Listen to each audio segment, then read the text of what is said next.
भाग्य का लिखा कभी नहीं मिटता। चंद्रमुखी की कहानी। कहते हैं कि किस्मत में जो लिखा होता है उसे कोई मिटा नहीं सकता। राजा हो या रंक, हर किसी को अपने भाग्य का लेखा जोखा भुगतना ही पड़ता है। हमारी यह कहानी चंद्रमुखी की है, जो अपनी बुद्धि, सौंदर्य और साहस के लिए प्रसिद्ध थी, लेकिन उसका भाग्य ऐसे उतार चढ़ाव से भरा था कि उसे कभी समझ ही नहीं आया कि यह उसका वरदान था या अभिशाप। बनारस की शाम। बनारस का शहर अपनी गलियों, मंदिरों और गंगा घाट के लिए प्रसिद्ध था। हर शाम गंगा आरती होती और हजारों दीप पानी में तैरते नजर आते।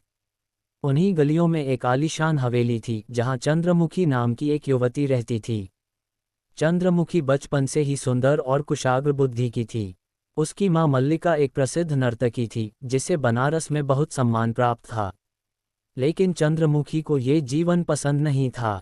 वह चाहती थी कि उसे सिर्फ उसकी कला के लिए जाना जाए, न कि उसकी सुंदरता के कारण।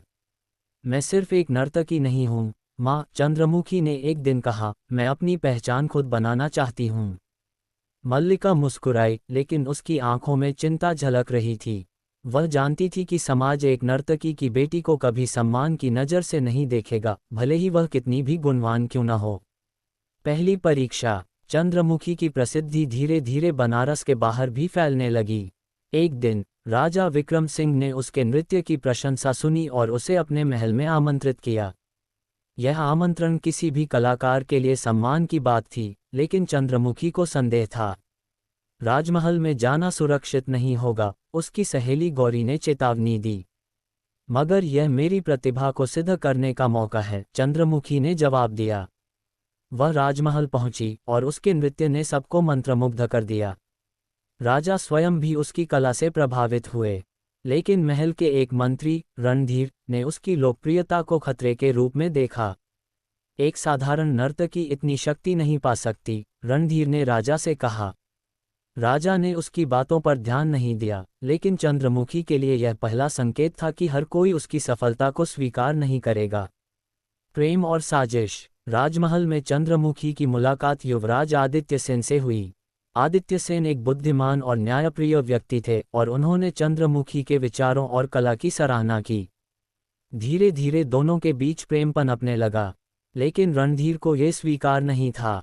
उसने एक षड्यंत्र रचा और राजा को यह यकीन दिलाने की कोशिश की कि चंद्रमुखी सिर्फ महल में सत्ता प्राप्त करने आई है। एक रात आदित्य सेन ने चंद्रमुखी से कहा, मैं तुमसे विवाह करना चाहता हूँ। चंद्रमुखी स्तब्ध रह गई। क्या समाज हमें स्वीकार करेगा? अगर हमारा प्रेम सच्चा है तो हमें किसी की परवाह नहीं करनी चाहिए, आदित्य सेन ने उत्तर दिया। लेकिन रणधीर ने राजा के कान भर दिए और अगले दिन चंद्रमुखी पर झूठा आरोप लगाकर उसे महल से निकाल दिया गया। बनारस से निर्वासन। अपमानित और हताश चंद्रमुखी ने बनारस छोड़ने का निर्णय लिया। वह इलाहाबाद के संगम तट पर पहुंची, जहां उसने एक साध्वी के रूप में नया जीवन शुरू किया। लेकिन भाग्य का लिखा कोई नहीं मिटा सकता। राजमहल में आदित्य सेन बीमार पड़ गए। उन्होंने चंद्रमुखी को बहुत खोजा, लेकिन किसी को नहीं पता था कि वह कहाँ है। इधर चंद्रमुखी साध्वी के रूप में जीवन बिता रही थी, लेकिन उसके मन में हमेशा एक सवाल रहता था, क्या उसका प्रेम अधूरा रह जाएगा? पुनर्मिलन और न्याय। कुछ वर्षों बाद जब आदित्य सेन की हालत बिगड़ने लगी तो एक दिन उन्होंने घोषणा की, जिस दिन चंद्रमुखी वापस आएगी उसी दिन मैं स्वस्थ हो जाऊंगा। ये खबर पूरे राज्य में फैल गई और आखिरकार चंद्रमुखी तक भी पहुंची। वह अब एक साध्वी थी, लेकिन प्रेम और कर्तव्य ने उसे वापस आने के लिए मजबूर कर दिया।